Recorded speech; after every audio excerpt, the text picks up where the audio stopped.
नमस्कार दोस्तों, 13 जनवरी साल 2012 शाम के 7:15 बजे दुनिया का सबसे बड़ा इटालियन क्रूज जहाज अपने 7 दिन के यूरोपियन दौरे पर निकलता है। इस जहाज का नाम है कोस्टा कॉनकॉर्डिया और ये इतना बड़ा है कि ये ना सिर्फ ऐतिहासिक टाइटैनिक जहाज से साइज में बड़ा है, बल्कि इसमें 2000 ज्यादा लोग बैठाने की कैपेसिटी है। इसलिए इसमें सफर कर रहे हैं 4252 लोग। एंटरटेनमेंट की बात करी जाए तो इस जहाज में क्या कुछ नहीं है। 4 बड़े बड़े स्विमिंग पूल्स, 5 रेस्टोरेंट्स, 13 अलग अलग बार्स, एक कसिनो, एक बास्केटबॉल कोर्ट, एक बहुत ही बड़ा फिटनेस सेंटर जिसमें एक जिम है, सोना है, टर्किश बात है, यहाँ तक कि एक F1 रेसिंग सिमुलेटर भी लगाया हुआ है इस क्रूज शिप के अंदर। इस जहाज की पहली डेस्टिनेशन है इटली का शहर सवोना, जहां पहुंचने में करीब 1 दिन का समय लगेगा। लेकिन जहाज को चले हुए करीब 2.5 घंटे ही हुए थे कि अचानक से सभी को एक बड़ी तेज भयंकर आवाज सुनाई देती है। इसके एकदम बाद पूरे जहाज में सारी लाइट्स बंद हो जाती है और जहाज एक तरफ टिल्ट होने लग जाता है। घड़ी में समय था 9:45। एक ऐसा समय जब कुछ लोग अपने कमरों में सो रहे थे तो कुछ लोग डिनर टेबल्स पर बैठकर खाना खा रहे थे। कुछ सोए हुए लोगों की नींद टूट जाती है और वो अपने केबिन से बाहर निकलकर देखते हैं कि हो क्या रहा है। इतने में डिनर टेबल पर बैठे लोगों की प्लेट्स साइड में टेबल से नीचे गिरने लग जाती हैं। पैसेंजर्स को इंटरकॉम के जरिए बताया जाता है कि जहाज में एक इलेक्ट्रिकल फेलियर हुआ है, लेकिन असल में बात तो यह थी कि शिप का पूरा इंजन ही फेल हो चुका था। जहाज के कैप्टन ये बात लोगों से छुपा कर रख रहे थे। थोड़ी देर बाद जहाज दूसरी तरफ टिल्ट करने लगता है।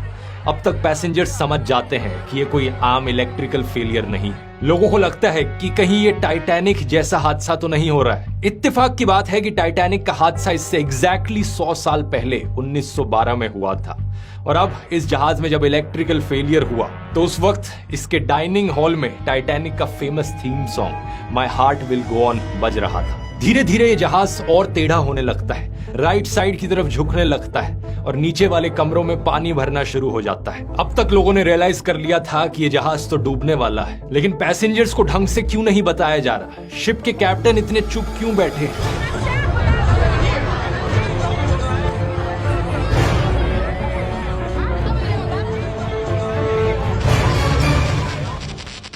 इस जहाज को कोस्टा क्रोसियर नाम की एक इटालियन कंपनी के द्वारा चलाया जाता था।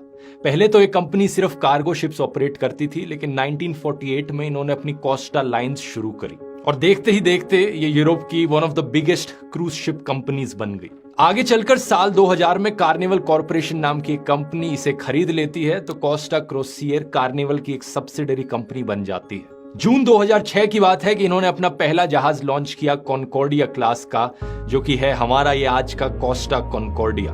अपने जमाने की सबसे बड़ी इटालियन क्रूज शिप। इसे बनाने की कॉस्ट पड़ी थी $570 मिलियन, उस जमाने के 2500 करोड़ रुपए। उस दिन इस जहाज के कैप्टन फ्रांसेस्को शेटिनो एक इटालियन आदमी ही थे। साल 2002 से इस कंपनी के लिए काम कर रहे थे। इनका नाम याद रखना क्योंकि ये हमारी कहानी में एक बहुत अहम हिस्सा निभाते हैं। 7:18 ये जहाज अपनी पहली डेस्टिनेशन सवोना के लिए रवाना होता है और 2 घंटे ही बीते थे कि ये जहाज अपने नॉर्मल रूट से भटक जाता है। ये कोई गलती नहीं थी। कैप्टन शेटिनो जानबूझकर इस जहाज को एक आइलैंड के पास से ले जाना चाहते थे, इटली देश का गिग्लियो आइलैंड। ये चाहते थे कि यहाँ बैठे लोग रात के अंधेरे में इस चमकते हुए जहाज का नजारा ले सके। जब भी कोई जहाज किसी जमीन के बड़ी करीब से गुजरता है, इस चीज को सेल पास्ट या सेल बाय कहा जाता है। नॉर्मली इतने बड़े जहाज कई किलोमीटर दूर, 7-8 किलोमीटर दूर समुद्र के तट से समुद्र के बीच में ही चलते हैं, क्योंकि पानी उतना गहरा भी होना चाहिए इतने बड़े जहाज के चलने के लिए। लेकिन इस सेल बाय की वजह से ये जहाज किनारे से सिर्फ 150 मीटर दूर था। जाहिर सी बात है, पानी यहाँ इतना गहरा नहीं होता। नीचे बड़े बड़े पत्थर या रीफ्स हो सकती हैं जिनसे जहाज टकरा सकता है। ऊपर से रात का भी समय था और जहाज काफी तेज भी चल रहा था। बाद में इटली की ministry of infrastructure and transport की रिपोर्ट ने भी यही बताया। रात के समय में एक अनसेफ डिस्टेंस पर यह जहाज कुछ ज्यादा ही करीब चल रहा था किनारे के। एक सवाल यहाँ पर यह उठेगा कि ये कैप्टन ऐसा कर क्यों रहे थे? बात है कि ये कैप्टन शेटिनो एक समय पर सीनियर कैप्टन मारियो पालोम्बो नाम के एक आदमी के अंडर काम किया करते थे और ये मारियो भी गिग्लियो आइलैंड पर ही रहते थे। और जिस रात ये जहाज इस आइलैंड के बगल से गुजर रहा था, उस रात हमारे भाई साहब शेटिनो मारियो को कॉल करके कहते हैं कि क्योंकि हम इस आइलैंड के बगल से गुजर रहे हैं, हम आपके लिए सायरन बजा देंगे, हम आपको एक ट्रिब्यूट देना चाहते हैं। ये सुनकर मारियो बताते हैं कि मैं तो हूं ही नहीं इस आइलैंड पर इस वक्त, मैं तो इटली के किसी दूसरे शहर में हूं। इसी बातचीत में कॉल की लाइन कट हो जाती है। ये कॉल करी गई थी 9:40 पर और इसके कुछ ही मिनटों बाद वही भयानक सी आवाज आती है जिसकी मैंने वीडियो के शुरू में बात करी थी। जिसका डर था वही हुआ। ये जहाज पानी के अंदर मौजूद पत्थरों से जाकर टकरा गया। कॉनकॉर्डिया जहाज के हल को इस टकराव ने चीर कर रख दिया। लगभग 70 मीटर लंबा घाव इस जहाज के सेंसिटिव हिस्से पर पड़ गया। जिस जगह पर यह इंपैक्ट हुआ वो जगह आइलैंड के किनारे से 100 मीटर दूर भी नहीं थी। रात के अंधेरे में जहाज इतना आइलैंड के करीब पहुंच गया था। इसके एकदम बाद पानी जहाज के अंदर बड़ी तेजी से आने लगा। 26 साल के एंड्रिया कोरोलो जो कॉनकॉर्डिया जहाज के 3rd ऑफिसर थे, ये अपने केबिन में सो रहे थे जब ये घटना हुई। जब इनकी नींद खुलती है और जब ये अपने केबिन से बाहर निकलकर देखते हैं तो इन्हें दिखता है कि हॉलवे के अंदर पानी ऑलरेडी आ चुका है। ये तुरंत इंजन रूम की तरफ भागते हैं और वहां पहुंचते हैं तो इन्हें दिखता है कि वो दरवाजा तो खुल ही नहीं सकता। बंद दरवाजे से ही इन्हें दिख रहा था कि जनरेटर्स और इंजन पूरी तरीके से पानी के लपेटे में आ चुके थे। 9:52 चीफ इंजीनियर और इंजन रूम के बाकी ऑफिसर्स इमरजेंसी डीजल जनरेटर चालू करने की कोशिश करते हैं, लेकिन अफसोस नाकाम रहते हैं ये इस कोशिश में। ये चीफ इंजीनियर जहाज के कैप्टन शेटिनो को जाकर फिर बताते हैं कि हालत कितनी खराब हो चुकी है, लेकिन जहाज के कैप्टन पैसेंजर्स को अनाउंस करते हैं कि चिंता करने की कोई बात नहीं, बस लाइट गई है इसलिए ब्लैकआउट हुआ है। A nome del nostro comandante, le chiediamo gentilmente di tornare alla vostra cabina o se desiderate essere in giro per il salone. Una volta che noi abbiamo finito di sistemare il problema che abbiamo, il problema elettrico del generatore, tutto sarà calma. इन अगले मिनटों में जहाज रुका नहीं था अपनी जगह पर, बल्कि आगे बढ़ते जा रहा था आइलैंड से दूर। 10 बजे के करीब कैप्टन शेटिनो को लगता है कि इस जहाज को वापस घुमा लेना चाहिए। अगर हम डूब गए तो बीच समुद्र के अंदर रहना ज्यादा खतरनाक होगा, आइलैंड के पास रहेंगे तो बेहतर है। जहाज एक यू टर्न लेता है और उसकी वजह से सीधा होने की जगह दूसरी तरफ टिल्ट करने लग जाता है। पहले लेफ्ट साइड की तरफ टिल्ट कर रहा था, अब राइट साइड की तरफ झुकने लग जाता है। इस जहाज के क्राइसिस कोऑर्डिनेटर रॉबर्टो फेरानी 2 बार कॉल करते हैं कैप्टन शेटिनो को, 10:05 पर और 10:07 पर। दूसरी कॉल में कैप्टन शेटिनो फाइनली मानते हैं कि जहाज में कुछ प्रॉब्लम्स हैं, लेकिन ये प्रॉब्लम्स अगर जल्दी एडमिट करी होती तो बेहतर रहता। सच्चाई से मुंह मोड़ लेना एक बहुत खतरनाक चीज बन सकती है, जैसा आप कहानी में आगे देखोगे, और यही चीज हम सबकी जिंदगी के लिए भी एप्लीकेबल है। आज के दिन चैट जीपीटी जैसे एआई टूल्स की वजह से करोड़ों लोगों की जॉब्स दुनिया भर में खतरे में हैं। लेटेस्ट स्टडीज दिखा रही हैं चैट जीपीटी एमबीए स्टूडेंट्स के कंपैरिजन में ज्यादा तेज और ज्यादा बेहतर तरीके से इनोवेटिव आइडियाज दे सकता है। ये law exams, business school exams बड़ी आसानी से पास कर सकता है। ऐसी खबरों को सुनकर या तो अब आप सच्चाई से मुंह मोड़ सकते हो या फिर रियलिटी को एक्सेप्ट करो। आने वाले टाइम में जो लोग अपनी जॉब्स और बिजनेसेस में इन एआई टूल्स का इस्तेमाल नहीं कर पाएंगे वो पीछे रह जाएंगे, और जो अभी से इनका इस्तेमाल करेंगे उन्हें एक बहुत बड़ा एडवांटेज मिलेगा। मैं खुद चैट जीपीटी का रोज इस्तेमाल करता हूं और इससे मेरी प्रोडक्टिविटी और एफिशिएंसी में एक जबरदस्त बूस्ट मिली है। और ताकि आप लोग भी इसका फायदा अभी से उठा पाए, मैंने आपके लिए बनाया है एक 4.5 घंटे का मास्टर चैट जीपीटी कोर्स पूरा हिंदी में। इस कोर्स में मैंने प्रैक्टिकल और एक्शनेबल एडवाइस दिया है कि कैसे आप अपनी नौकरी में, अपनी पढ़ाई में, अपने बिजनेस में चैट जीपीटी का इस्तेमाल करके अपनी प्रोडक्टिविटी और एफिशिएंसी नेक्स्ट लेवल पर ले जा सकते हैं। हजारों लोग इस कोर्स को ऑलरेडी ले चुके हैं और उन सबके रिव्यूज यहाँ पर आप स्क्रीन पर देख सकते हैं। ये सही मायनों में लाइफ चेंजिंग है। अगर आपने अभी तक कोर्स ज्वाइन नहीं किया है तो आप में से पहले 400 लोगों के लिए एक स्पेशल डिस्काउंट है 40% ऑफ का, अगर आप कूपन कोड CON40 इस्तेमाल करेंगे, CON40। कोर्स का लिंक नीचे डिस्क्रिप्शन में मिल जाएगा या फिर आप इस QR कोड को भी स्कैन कर सकते हैं। अब अपने वीडियो पर वापस आए तो कैप्टन शेटिनो अपनी गलती एडमिट जरूर कर लेते हैं, लेकिन उसके बाद वो एक और बेवकूफी करते हैं, अपनी गलतियों को कवर अप करने की कोशिश करते हैं कहकर कि ये जो लाइट गई है इसकी वजह से एक्सीडेंट हुआ है। उल्टा कहते हैं, वो एक्चुअली में एक्सीडेंट हुआ है, उसकी वजह से लाइट गई है। इसी बीच कुछ पैसेंजर्स परेशान होकर लोकल पुलिस को कॉल करने की कोशिश करते हैं और 10:12 पर इटालियन कोस्ट गार्ड जहाज के कैप्टन को कॉल करती है। बताओ हमें चल क्या रहा है? पैसेंजर्स आपके जहाज के हमें कांटेक्ट कर रहे हैं।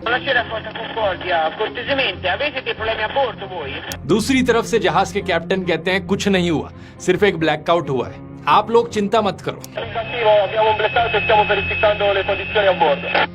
Affermativo, stand by 16, vi teniamo informati. ये बात तब कही गई जब आधा घंटा ऑलरेडी हो चुका था टकराव हुए। 10 मिनट और बीतते हैं और तब जाकर कैप्टन शेटिनो का मन बदलता है। आखिर कब तक झूठों के सहारे वो सच्चाई को दबाकर रखेंगे। रात के 10:22 शेटिनो रेडियो ऑपरेटर को कहते हैं कि तुम कोस्ट गार्ड को कॉल करके बताओ कि जहाज के लेफ्ट साइड में एक टक्कर लग गई है और कॉन्कॉर्डिया को टग बोट्स की मदद की जरूरत है।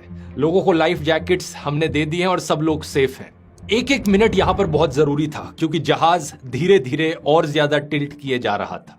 फाइनली जाकर 10:33 एक जनरल इमरजेंसी अलार्म रेज किया जाता है और पैसेंजर्स को कहा जाता है कि वो इमरजेंसी असेंबली एरियाज में जाकर इकट्ठे हों और बाकी इंस्ट्रक्शंस का इंतजार करें।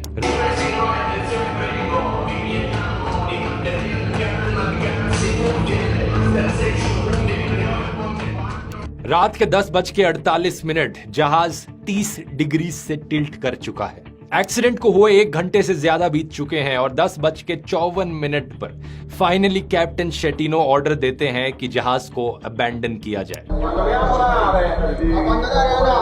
सोचकर देखो दोस्तों, 4200 से ज्यादा लोग इस जहाज पर फंसे हुए हैं और अब यह जहाज 30 डिग्री टिल्ट कर चुका है। नीचे के कई केबिन्स पानी के अंदर डूब चुके हैं और ऊपर के कई डेक्स में सामान इतना इधर उधर होकर गिरा है कि सब कुछ तहस नहस हो रखा है। इस पूरी सिचुएशन में कैप्टन ने बस एक अच्छा फैसला लिया था, यू टर्न लेने का। अब इस एक अच्छे फैसले के बल पर ही हमारे फेकू महाराज कैप्टन यहाँ पर क्रेडिट लेने की कोशिश कर रहे थे और चाह रहे थे कि लोग उन्हें हीरो की नजर से देखें इस एक फैसले की वजह से। यह बात सच है कि यह फैसला उनका अच्छा था, लेकिन बाकी सारे फैसले उनके बेवकूफी से भरे गलत डिसीजंस थे। ऊपर से वो एक के बाद एक झूठ बोले जा रहे थे और लोगों को गुमराह कर रहे थे इस डूबती नाव में। और आगे चलकर हमारे कैप्टन फिर कुछ ऐसा कर देते हैं जिसके बाद उनको सिर्फ लोगों की गालियां ही पड़ती हैं। जैसे ही उन्होंने जहाज छोड़ देने का संदेश दिया, कॉन्कॉर्डिया में बुरी तरीके से हड़बड़ी मच गई। कुछ लोग तो इस संदेश से पहले ही लाइफ बोट्स लेकर पानी में निकल चुके थे। बाकी कई लोग कॉन्फिडेंट थे कि उन्हें स्विमिंग आती है तो वो सीधा पानी में कूद गए। उन्हें दिख रहा था कि बगल में आइलैंड है तो वहां पर तैर कर चले गए। लेकिन कैप्टन के इस सिग्नल के बाद पूरी तरीके से केओस हो गया क्योंकि लोगों की भीड़ लाइफ बोट्स की तरफ भागने लगी। लोग धक्का मुक्की करने लगे पहले लाइफ बोट्स में जाने के लिए। एक अच्छी चीज ये हुई कि कैप्टन शेटिनो के बर्ताव से परेशान होकर कुछ क्रू मेंबर्स जहाज के ऑलरेडी रेबेल करने लग गए थे कैप्टन के अगेंस्ट। उनके ऑर्डर से 10-15 मिनट पहले ही पैसेंजर्स को अपने केबिन से बाहर निकालकर लाइफ बोट्स में बिठाने लग चुके थे। A steward came over to us because the key card wasn't working and told us, take your coat, take your life jacket. रात के अंधेरे में जहाज धीरे धीरे राइट साइड की तरफ गिरता जा रहा था। 40 डिग्रीज का टिल्ट, 50 डिग्रीज का टिल्ट। इस पॉइंट तक राइट साइड में जिन लोगों के केबिन्स थे उनका लेवल बिल्कुल पानी के लेवल पर आ चुका था, तो वो लोग तो बड़ी आसानी से पानी के अंदर कूदकर चल लिया आइलैंड की ओर। लेकिन मुसीबत उन लोगों के लिए थी जो जहाज की दूसरी ओर थे। इतने टेढ़े जहाज में कैसे वो रास्ता ढूंढे और बाहर की तरफ निकले। इस सब धक्का मुक्की के बीच एक इंडियन स्टाफ मेंबर भी वहां मौजूद थी, करनाथा रमेशाना, जो कॉन्कॉर्डिया की 11 मेंबर सिक्योरिटी स्टाफ की इकलौती महिला थी। वो बताती हैं कि कैसे लैंग्वेज बैरियर्स उभर कर सामने आने लगे। ज्यादातर पैसेंजर्स जो क्रूज शिप में बैठे थे वो एक्चुअली इटालियन ही थे और क्रू के बहुत सारे मेंबर्स इटालियन भाषा नहीं जानते थे। ऊपर से दिक्कत ये थी कि ज्यादातर क्रू मेंबर्स ऐसी इमरजेंसी सिचुएशन के लिए ट्रेन नहीं थे, वो सिर्फ सर्विस स्टाफ थे।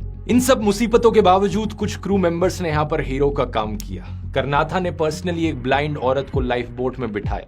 बाकी 2 लोग ने व्हील चेयर्स पर बैठे पैसेंजर्स को अपने कंधों पर उठाकर लाइफ बोट्स में बिठाया। उस रात जहाज पर एक और इंडियन क्रू मेंबर मौजूद थे, रसेल रोबेलो, जो कि एक वेटर के तौर पर काम कर रहे थे। कैप्टन शेटिनो के ऑर्डर के आने से पहले ही वो पैसेंजर्स की मदद कर रहे थे लाइफ बोट्स पर बैठने में।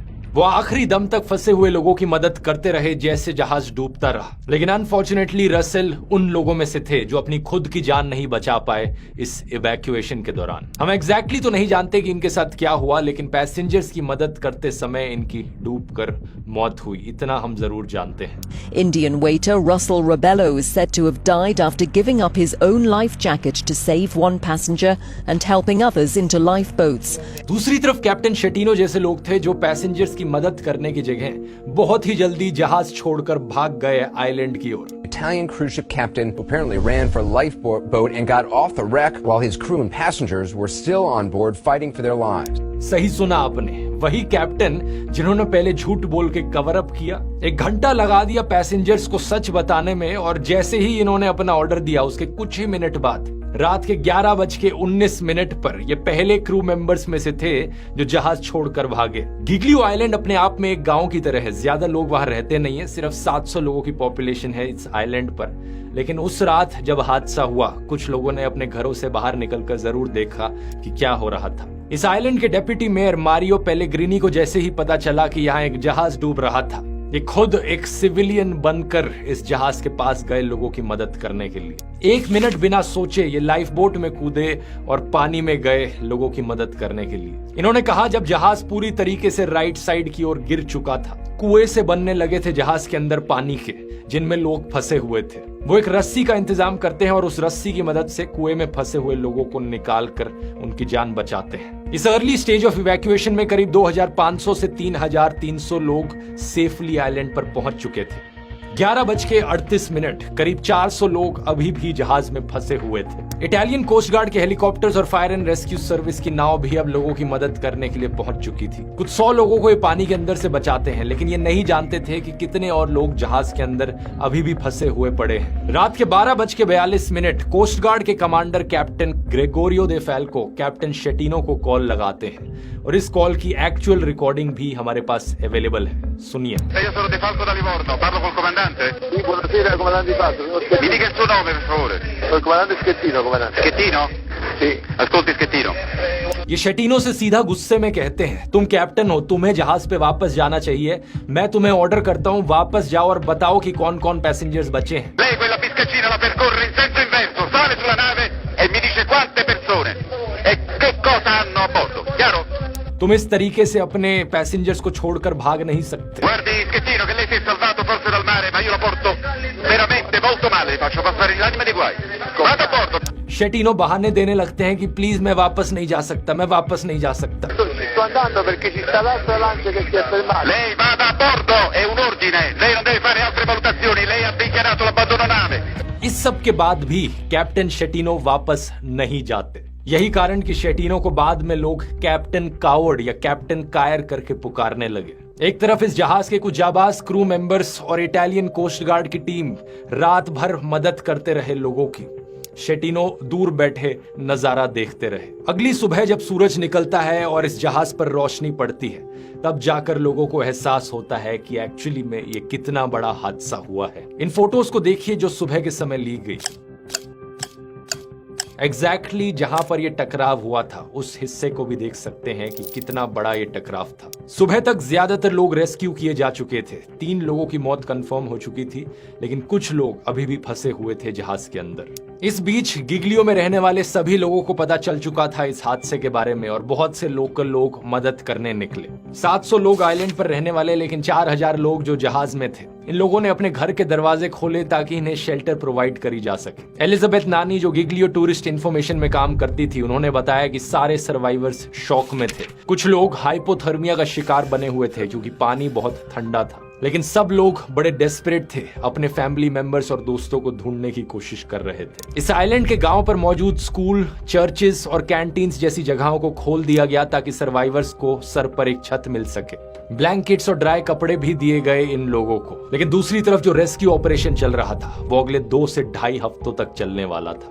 Italian navy, coast guard, fire and rescue service सबको इन्वॉल्व होना पड़ा। रेस्क्यू डाइवर्स की भी जरूरत पड़ी क्योंकि जो अभी भी फंसे हुए लोग थे वो अपना दरवाजा नहीं खोल पा रहे थे केबिन्स का। पानी का प्रेशर दूसरी तरफ से इतना था कि वो केबिन के अंदर ही बंद रह गए थे। 14 जनवरी को एक साउथ कोरियन कपल को रेस्क्यू किया जाता है जो अपने केबिन के अंदर ही बंद थे। इस तरीके से ज्यादातर लोग जो मारे गए इस हादसे में वो इसी वजह से मारे गए, अपने केबिन के अंदर बंद रहकर, पानी के अंदर डूबकर। अगर उन्हें टाइम पर इन्फॉर्म किया जाता तो उनकी भी जानें बचाई जा सकती थी। कुल मिलाकर 32 लोगों की मौत हुई इस पूरे हादसे में। अगली प्रॉब्लम थी इस डूबे हुए जहाज से तेल निकालना और पूरे जहाज को वापस रेस्क्यू करना ताकि ये यहीं ना पड़ा रहे। इंजीनियर्स ने जब इस जहाज को एनालाइज किया तो इसे कंस्ट्रक्टिव टोटल लॉस डिक्लेयर कर दिया गया। इसका मतलब कि इसे बचाने का कोई चांस नहीं था, इस जहाज को दोबारा इस्तेमाल नहीं किया जा सकता। इकलौता ऑप्शन था कि अब इसे डिसअसेंबल किया जाए और इसके स्क्रैप मेटल को बेच दिया जाए। सबसे पहले जहाज के अंदर करीब 19 लाख लीटर फ्यूल मौजूद था। ये फुली लोडेड शिप थी, जस्ट इसने चलना शुरू किया था, इसलिए फ्यूल पूरा भरा हुआ था। फ्यूल निकालने के लिए जहाज के अराउंड एक ऑयल बैरियर बनाया गया और 12 फरवरी 2012 को जाकर ऑयल रिमूवल करना शुरू किया गया। क्योंकि ये सर्दियों का समय था, एक और प्रॉब्लम ये थी कि काफी सारा फ्यूल सेमी सॉलिड स्टेट में बन चुका था, तो उसे रीहीट करने की भी जरूरत पड़ी थी उसे बाहर निकालने से पहले। तो हीट करने के बाद एक दूसरी टैंकर शिप का इस्तेमाल किया गया और पंप के जरिए सारे तेल को इधर से उधर ट्रांसफर किया गया। ये करने में 1 महीने से ज्यादा का समय लगा। 24 मार्च तक ये प्रोसेस चलता रहा। अब अगली चीज, पूरे जहाज को यहाँ से खड़ा करके वापस लेकर जाना, ये अपने आप में एक इंजीनियरिंग प्रोजेक्ट था। एक स्टील स्ट्रक्चर बनाया गया पानी के अंदर जहां पर इस जहाज को सीधा किया जा सके। इस पर काम शुरू हुआ 1 साल बाद, अप्रैल 2013 में जाकर। इसके बाद जहाज के ऊपर वाली साइड पर बड़े बड़े बक्से लगाए गए। इन बक्सों में पानी भरा गया जिससे कि वजन आ सके इनमें, और रस्सियों का और केबल्स का इस्तेमाल करके इन बक्सों को खींचा गया ताकि इन्हें वेट्स की तरह इस्तेमाल किया जा सके। इन वाटर टाइट बक्सों को केसन करके बुलाया जाता है। टोटल में 15 ऐसे केसन्स लगाए गए। 16 सितंबर 2013 एक्चुअल प्रोसेस शुरू हुआ कॉन्कोर्डिया को सीधा करने का। 19 घंटे लग गए करने में। आप देख सकते हैं कि कैसे ये किया गया, पुलिंग मशीन, स्टील स्ट्रक्चर और केसन्स का इस्तेमाल करके। इसके बाद अगली स्टेप थी इस जहाज को पानी पर तैराना। इसके लिए और बक्सों का इस्तेमाल किया गया, दूसरी तरफ भी केसन्स लगाए गए और इसके बाद उन केसन्स से पानी निकाल दिया गया जिससे कि फ्लोट करने लगे वो। और जैसे जैसे वो केसन्स फ्लोट करने लगे, पूरा जहाज भी उनके साथ फ्लोट करने लगा। A sound usually used to warn bled out to shout success.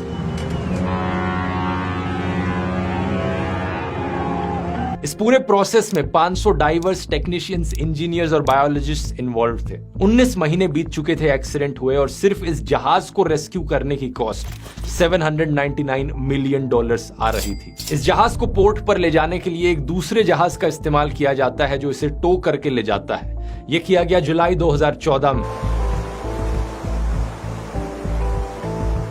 और अब तक टोटल कॉस्ट इस ऑपरेशन की $1.2 बिलियन पहुंच चुकी थी।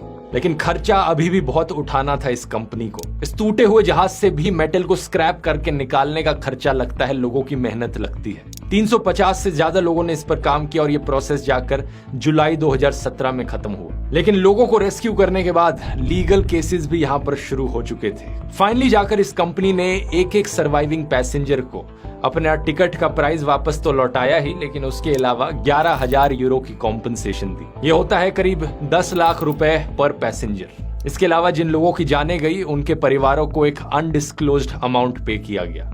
टोटल कॉस्ट इस डिजास्टर की इस कंपनी को पड़ी $2 बिलियन। लेकिन एक सवाल आपके मन में जरूर होगा, जहाज के कैप्टन के साथ आखिर क्या हुआ फिर? वही बंदा जो इकलौता कारण था इस हादसे के पीछे, जिसने अपने पैसेंजर से झूठ बोला, टाइम पर उन्हें इन्फो नहीं दी और जब जहाज डूबने लगा तो सबसे पहले खुद ही जहाज छोड़कर भाग निकले। हादसे के बाद भी दोस्तों कैप्टन शेटिनो की फेंकने की आदत गई नहीं। कोर्ट में जब केस चला तो कोर्ट में ये कहते हैं कि जब जहाज 60 से 70 डिग्री के एंगल पर था, मेरा पैर फिसल गया और मैं लाइफ बोट में गिर गया और कुछ इस तरीके से मैं लाइफ बोट में गिरा और वहां से गया। जाहिर सी बात है ये आर्गुमेंट किसी को बिलीवेबल नहीं लगी। कोर्ट के जज ने इस बात पर बिल्कुल यकीन नहीं किया और 2017 में कैप्टन शेटिनो पर मैन स्लॉटर का चार्ज लगाया जाता है और इन्हें 16 साल की जेल सुनाई जाती है। आगे चलकर शेटिनो के बारे में कुछ और इंटरेस्टिंग बातें निकल कर आती हैं। मारियो पालोम्बो, जिनकी बात मैंने वीडियो के शुरू में भी करी थी, जो सीनियर कैप्टन रहे थे, 2003 में शेटिनो उनके अंडर काम करते थे और उन्होंने बताया कि शेटिनो हमेशा से ही ऐसे झूठे इंसान रहे थे। उनका कहना था कि काफी केसेस में अपनी गलतियां एडमिट करने की जगह शेटिनो झूठ बोलना प्रेफर करते थे। मुझे उस रात चांस की बात थी कि कॉन्कोर्डिया के जहाज में एक और जहाज के कैप्टन मौजूद थे, रोबर्टो बोसियो। कोस्टा सेरेना जहाज के कैप्टन थे लेकिन उस रात कॉन्कोर्डियो में ही थे। लेकिन शेटिनो की तरह ये जहाज छोड़कर भागे नहीं थे, आखिर तक लोगों की मदद करते रहे थे और इनफैक्ट शेटिनो के ऑफिशियल सिग्नल आने से पहले भी ये लोगों को इवैक्यूएट करना शुरू कर चुके थे। बाद में इनका ये कहना था, only a disgraceful man would have left all those passengers on board. मेरी जिंदगी का ये सबसे खराब एक्सपीरियंस था, एक ट्रेजेडी थी जो हमेशा मेरे साथ रहेगी। मुझे हीरो मत बुलाओ, मैंने तो बस अपनी ड्यूटी करी, एक कैप्टन की जो ड्यूटी होती है। एक्चुअली में एक इंसान की भी यही ड्यूटी होनी चाहिए। कैप्टन को छोड़कर 5 और लोगों को अरेस्ट किया जाता है, स्पेशली जो हाई रैंक ऑफिसर्स थे उस रात जहाज में। लेकिन इन सब को महज 2 साल की ही सजा सुनाई जाती है, क्योंकि सबसे बड़ी गलती यहाँ पर कैप्टन शेटिनो की ही थी। आज इस हादसे से करीब 11 साल बाद शेटिनो अपनी जेल में सजा काट रहे हैं, और इस पूरी कहानी से अगर कोई सीख मिलती है तो वो ये, कभी भी अपने जहाज की कप्तानी एक फेकू कायर आदमी को मत देना जो अपनी गलतियां एडमिट करना ना जानता हो। ऐसे लीडर्स जो अपनी गलतियां कभी नहीं मानते और झूठ बोलते हैं अपनी गलतियों को छुपाने के लिए, वो बेहद खतरनाक हो सकते हैं। ये वीडियो पसंद आया तो ये वाला वीडियो भी आपको जरूर पसंद आएगा। एक और ऐसे हादसे की कहानी जो एक हवाई जहाज में हुआ, लेकिन जहां पर लोगों ने बहुत ही बहादुरी दिखाई, यहां क्लिक करके देख सकते हैं एंडीज का डिजास्टर। बहुत बहुत धन्यवाद।